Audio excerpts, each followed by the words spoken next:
Hello dear students, कैसे हैं आप लोग। उम्मीद है बढ़िया होंगे। आज मैं उपस्थित हुआ हूं एक नए वीडियो के साथ। इस वीडियो में आप सभी लोग संस्कृत विषय के पिछले वर्ष में पूछे जाने वाले प्रश्न पत्र को सॉल्व करेंगे।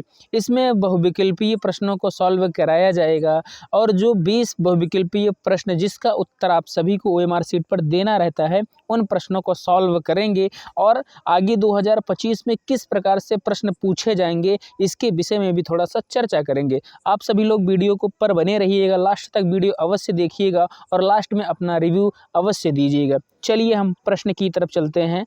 प्रश्न संख्या 1 में देखेंगे। उसके पहले आप देख लीजिए, यहाँ पर दिया गया है खंड अ वस्तुनिष्ठ प्रश्न उपखंड का। जो देखो पेपर जो है खंड 2 खंडों में बटा रहेगा। खंड अ जो रहेगा उसका उत्तर आपको ओएमआर शीट पर देना रहेगा और जो खंड ब रहेगा उसका उत्तर आप सभी को अपनी उत्तर पुस्तिका पर देना रहेगा। तो हम सभी लोग खंड आ के उपखंड का को सॉल्व कर रहे हैं। इस उपखंड का में 10 प्रश्न पूछे जाएंगे और ये 10 प्रश्न आपके गद्य से रहेंगे, आपके पद्य से रहेंगे और कथा नाटक कौमुदी से रहेंगे। इन तीनों पार्ट से आपका ये प्रश्न पूछा जाने वाला है। ठीक है, चलिए हम प्रश्न की तरफ चलते हैं। क्वेश्चन नंबर 1 और 2 एक गद्यांश दिया रहेगा, उस गद्यांश पर आधारित रहेगा, इसी से प्रश्न आपसे पूछा जाएगा। आइए हम सभी लोग देखते हैं कि इस गद्यांश में क्या दिया गया है और क्या पूछा गया है। चलिए स्टार्ट करते हैं। एवमेव देशान्तरात् अपि बहवः पक्षिणो आगत्य प्रवासं कुर्वन्ति। रूस प्रदेशस्य साइबेरिया प्रान्तात् सहस्रो विहंगाः शीतकाले भारतस्य भरतपुर निकटस्थं घाना पक्षी विहारं प्रयाग स्थितं गंगा यमुना संगमम च आगच्छन्ति। इसका अर्थ हम सभी लोग देख लेते हैं कि इसका अर्थ क्या होगा। कह रहे हैं कि एवं एव इस ऐसे ही देशांतराद अभी अन्य देशों से भी बहवः पक्षिणो आगत्य बहुत सारी पक्षियां आकर के प्रवासम कुर्वन्ति निवास करती हैं। इस प्रकार से बहुत सारे पक्षियां ऐसे भी होती हैं जो दूसरे देश से आकर के हमारे भारत में निवास करती हैं। रूस प्रदेश से साइबेरिया प्रांतात, रूस देश के साइबेरिया प्रांत से सहस्रों विहंगा हजारों पक्षियां शीतकाले शीत ऋतु में भारत के भरतपुर निकटस्थम भरतपुर के समीप घाना पक्षी विहारम घाना पक्षी विहार में तथा प्रयाग स्थितम प्रयाग में स्थित गंगा यमुना संगमम गंगा और यमुना के संगम पर आगच्छन्ति माने आते हैं। इस प्रकार से बहुत सारी पक्षियां दूसरे देश से आकर के भारत में निवास करती हैं। रूस देश के साइबेरिया प्रांत से हजारों पक्षी शीत ऋतु में भारत में भरतपुर के निकट स्थित घाना पक्षी विहार तथा प्रयाग में स्थित गंगा यमुना संगम पर आते हैं। ठीक है, आप सभी लोग ठंडी में जाइएगा कभी गंगा यमुना के संगम पर, आप देखिएगा तो वहाँ पर साइबेरिया से बहुत सारी साइबेरियन पक्षी आती हैं और देखने में बहुत ही रोमांचक होता है। दूसरा कहाँ पर है ये? भरतपुर। भरतपुर कहाँ पर है? राजस्थान में। ठीक है, तो यहाँ पर भी क्या है, साइबेरिया से बहुत सारी पक्षियाँ आती हैं। ये प्रश्न आपका दिया गया है और इसमें से ये पैराग्राफ दिया है, इसमें कुछ प्रश्न पूछा गया है। प्रश्न कह रहा है कि उक्त गद्यांशस्य शीर्षकः अस्ति। ये जो गद्यांश है इसका शीर्षक क्या होगा? तो इसका शीर्षक है जीवनम निहितम वने। इस वाले पार्ट से ये पैराग्राफ दिया गया है। आप अपना किताब उठा करके देखिएगा और जीवनम निहितम जो वने है इस पाठ को पढ़ेंगे तो ये वाला पैराग्राफ आपको वहाँ पर मिलने वाला है। तो जो आपको उत्तर हो जाएगा क्या हो जाएगा? जीवनम निहितम वने हो जाएगा। ठीक है, चलिए अगले प्रश्न की तरफ चलते हैं। अगले प्रश्न में आपसे प्रश्न किया जा रहा है कि साइबेरिया प्रांतात कस्मिन देशे विद्यते। जो साइबेरिया प्रांत है वो किस देश में स्थित है? अभी आपने पढ़ा था कि रूस प्रदेश से, तो आपको उत्तर क्या हो जाएगा? पहला ऑप्शन ए रूस प्रदेशे। क्या हो जाएगा?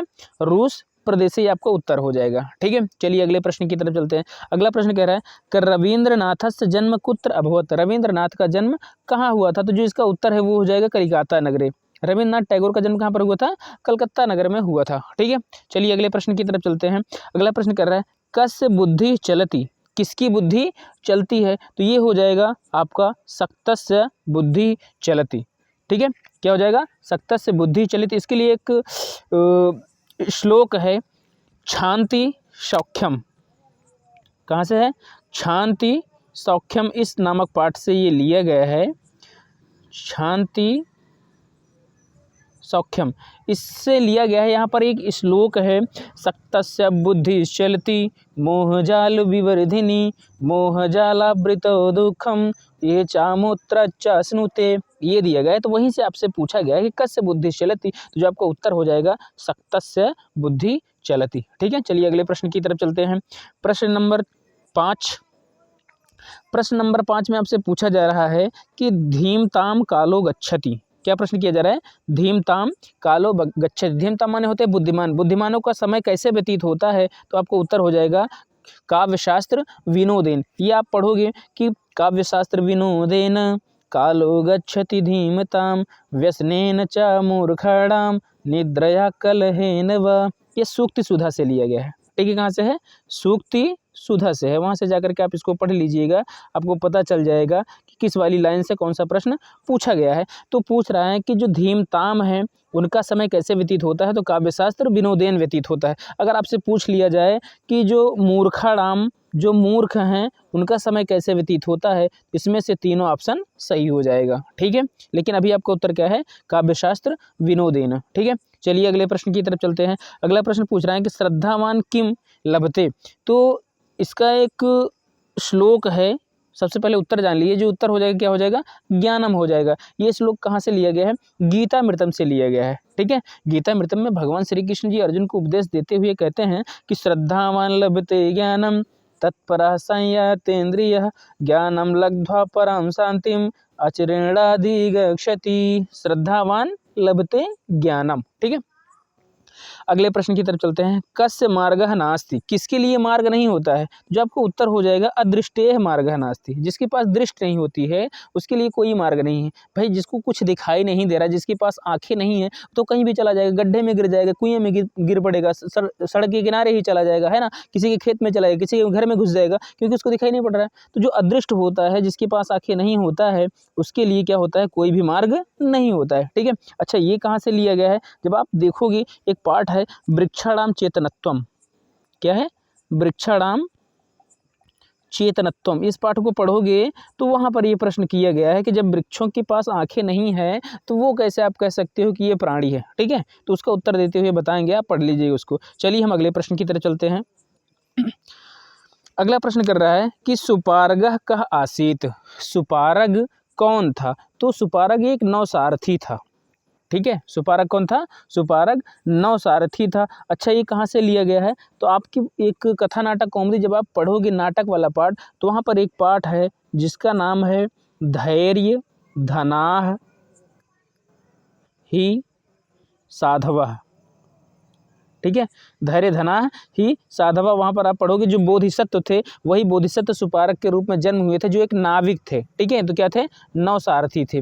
चलिए अगले प्रश्न की तरफ चलते हैं। अगला प्रश्न आपसे पूछ रहा है कि आफताबः कस्य पाठस्य पात्रः आसीत। आफताब किस पाठ के पात्र थे? तो जो आफताब था वह वयम भारतीय इस पाठ का पात्र था। ठीक है, किस पाठ का? वयम भारती। ये भी नाटक है, इसमें और भी कई पात्र थे, जैसे जसविंदर था, जसविंदर,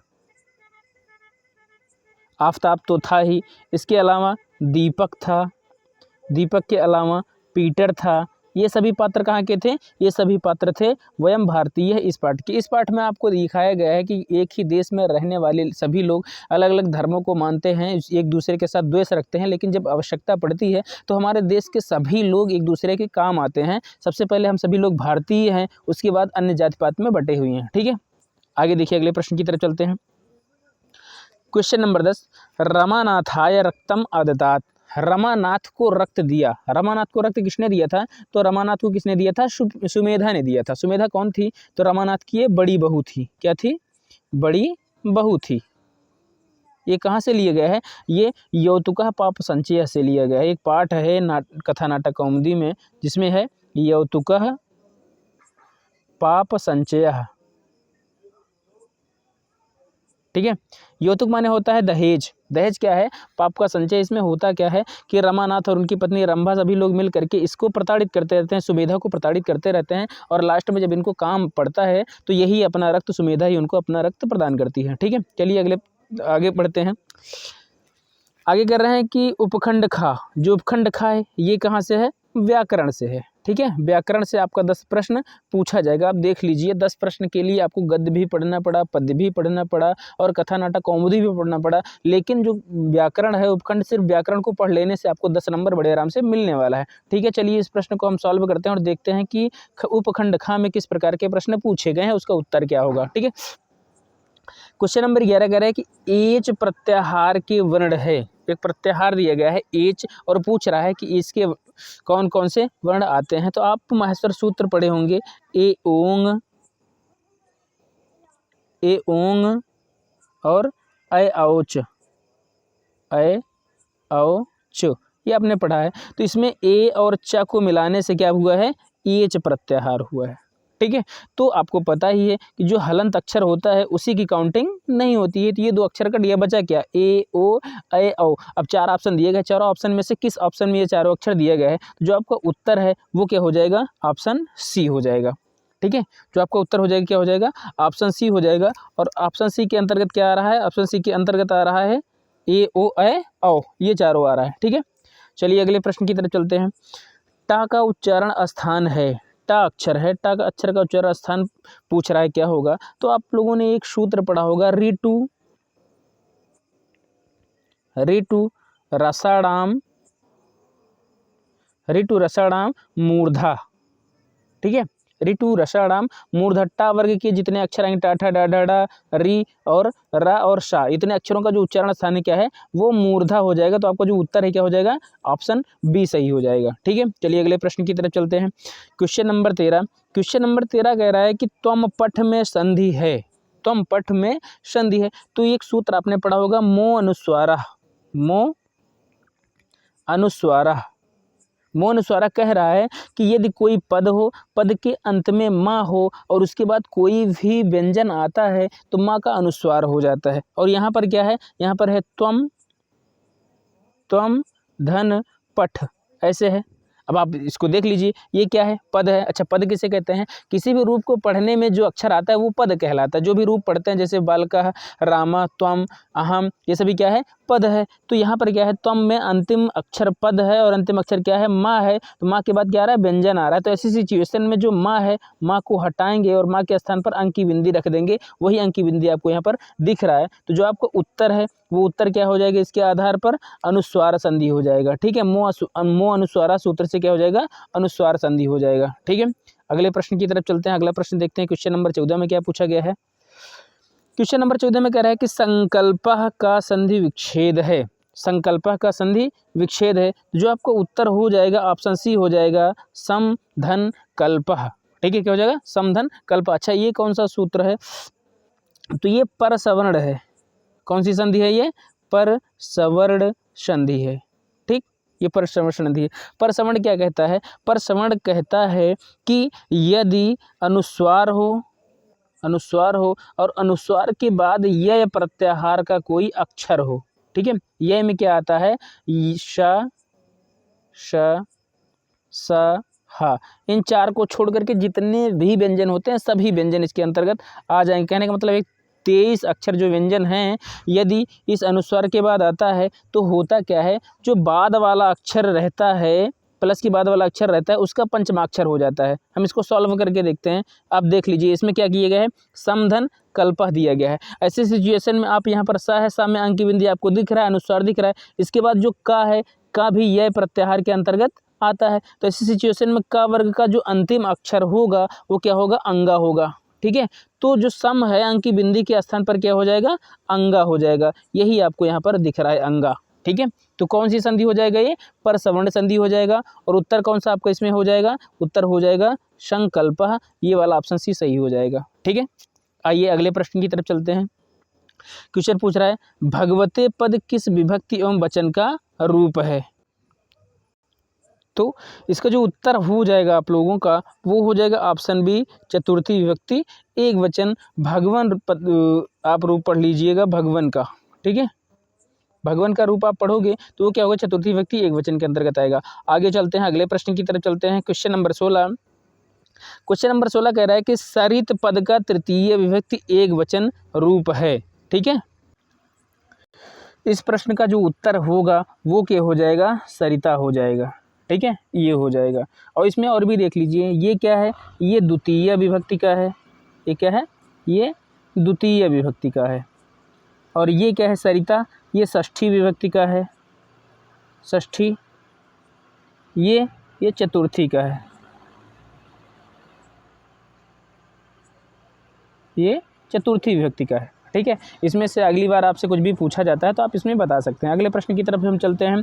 अगले प्रश्न में आपसे पूछ रहा है कि नस्यथ रूप किस लकार का रूप है। नस्यथ रूप किस लकार का रूप है, तो जो आपको उत्तर हो जाएगा वो क्या हो जाएगा, ऑप्शन नंबर सी, लट लकार मध्यम पुरुष बहुवचन। ठीक है, अगले प्रश्न की तरफ चलते हैं। Question number 18। क्वेश्चन नंबर 18 में कह रहा है कि पास्यस्य धातु रूप किस लकार का है। ये क्या हो जाएगा, लिट लकार का हो जाएगा। कौन सा लकार हो जाएगा, ऑप्शन ए, लिट लकार का हो जाएगा। ठीक है, ये भविष्य काल का है, ये क्या हो जाएगा, पास्यसी। आगे चलिए अगले प्रश्न की तरफ चलते हैं। क्वेश्चन नंबर 19 आपसे पूछ रहा है। 19 में कह रहा है कि प्रत्येकम में कौन सा समास है जिसमें पूर्व पद अव्यय हो, पूर्व पद क्या हो, अव्यय हो, वो कौन सा समास कहलाता है, तो वो अव्ययी भाव समास कहलाता है। यहाँ पर क्या है, प्रति है, यहाँ पर क्या है, प्रति, और प्रति अव्यय है, इसीलिए इसमें क्या हो जाएगा, जो आपको उत्तर हो जाएगा वो उत्तर होगा अव्ययी भाव समास हो जाएगा, ऑप्शन डी सही हो जाएगा। ठीक है, अगले प्रश्न की तरफ चलते हैं। नीलकंठा समास विग्रह है, नीलकंठा समास विग्रह, जो इसका उत्तर हो जाएगा क्या हो जाएगा, नीलम कंठम यस्य सह, यही आपका उत्तर हो जाएगा। नीलम कंठम यस्य सह, नीला गला है जिसका, वो कौन है, वो है शिव जी हैं। ठीक है, समास कौन सा है, समास कौन सा है, शिव जी। समास कौन सा है, बहुब्रीहि समास है। ठीक है, कौन सा समास है, बहुब्रीहि समास है। ठीक है, तो ये रहा 20 प्रश्न, बहुविकल्पीय प्रश्न, जिसका उत्तर आप सभी लोग OMR शीट पर देंगे। आप लोगों को वीडियो कैसा लगा, आप लोग वीडियो को लाइक करिए, चैनल को सब्सक्राइब करिए और कमेंट करिए और अपनी पढ़ाई जारी रखिए। मिलते हैं एक नए वीडियो के साथ, तब तक के लिए जय हिंद।